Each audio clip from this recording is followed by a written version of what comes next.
Welcome to my YouTube channel Sanskrit creativity. आज आम मैंने बाण भट्टर विषय जीवनी और कृति विषय पढ़ा।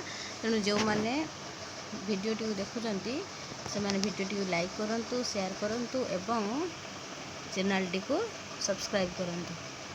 तेणु देखा आम प्रथम प्रश्न कौन अच्छी ना बाण भट्ट से समय अर्थात बाण भट्टर समय बाण भट्टर प्रथम शताब्दी, षष्ठ शताब्दी, सप्तम शताब्दी, अष्टम शताब्दी।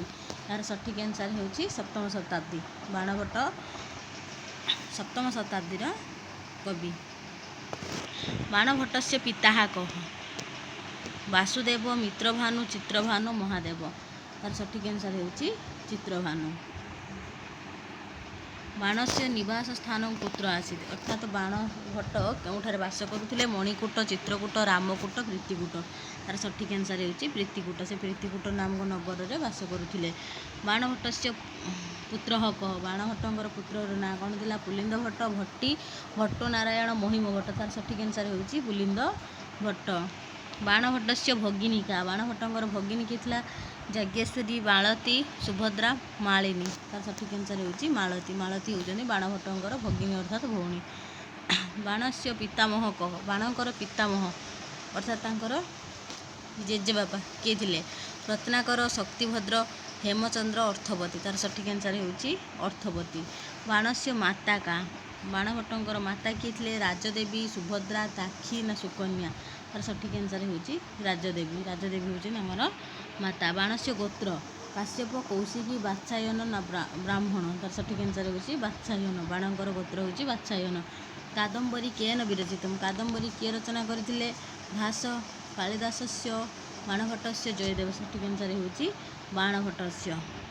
बाणभट्टस्य उपास्य देवता कह बाणभट्टर उपास्य देवता किए थे दुर्गा, विष्णु, ब्रह्मा, शिव। ता सठिक आंसर होची दुर्गा। दुर्गा होउछन आमर उपास्य देवी। बाणभट्ट से जाति बाणभट्टर जाति से कौन थे गौड़, ब्राह्मण, क्षत्रिय, कौशिक। तार सठिक आंसर होची ब्राह्मण। बाणभट्ट से प्रसिद्धि रीति का अर्थात बाणभट्टर प्रसिद्धि रीति कौन पांचाली, कात्यायनी, वैदर्भी, गौड़ी। तार सठिक आंसर होची पांचाली। पांचाली होता प्रसिद्ध रीति। सर्वश्रेष्ठ गद्यकार कह सर्वश्रेष्ठ गद्यकार भारवी, जयदेव, बाणभट्ट, अभिनव गुप्त। तार सठिक आंसर होची बाणभट्ट। बाणभट्ट से प्रथमा रचना का बाणभट्टर प्रथम रचना कौन अटे कादम्बरी, हर्षचरितम, पार्वती परिणय, चंडीशतकम। सठिक आंसर होची हर्षचरितम। हर्षचरितम होची तांकर प्रथम नाटक।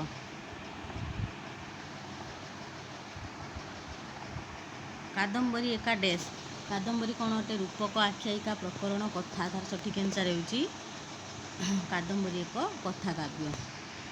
कादम्बरी कथा काव्य नायक कह नायक किए अटन चंद्रापीड़, तारापीड़, शुकनाश, पुंडरीक। तो सठिक आंसर होची चंद्रापीड़। कादम्बरी कथा काव्य नायिका का नायिका किए थे कादम्बरी। कादम्बरिया उपजीव्य ग्रंथ कि कादम्बरी उपजीव्य ग्रंथ महाभारत, इतिहास प्रसिद्ध ना कविकल्पित ना बृहत् कथा। तार सठिक आंसर होची बृहत् कथा। गुणाढ़ बृहत् कथार आसी। हर्षचरित से उपजीव्य ग्रंथ कि हर्षचरितर उपजीव्य ग्रंथ कौन अटे इतिहास प्रसिद्ध, कविकल्पना प्रसूत ना कल्पना प्रसूत ना बृहत् कथा। हर्षचरित होची इतिहास प्रसिद्ध अटे। बाणभट्ट से गुरु नाम कि बामन, सेनक, भर्बु, उद्दालक। सठिक आंसर होची भर्बु। भर्बु होची बाणभट्टर गुरुंगर नाम। बाणभट्ट से प्रिय रीति लाटी, गौड़ी, वैदर्भी, पांचाली। सठिक आंसर होची पांचाली।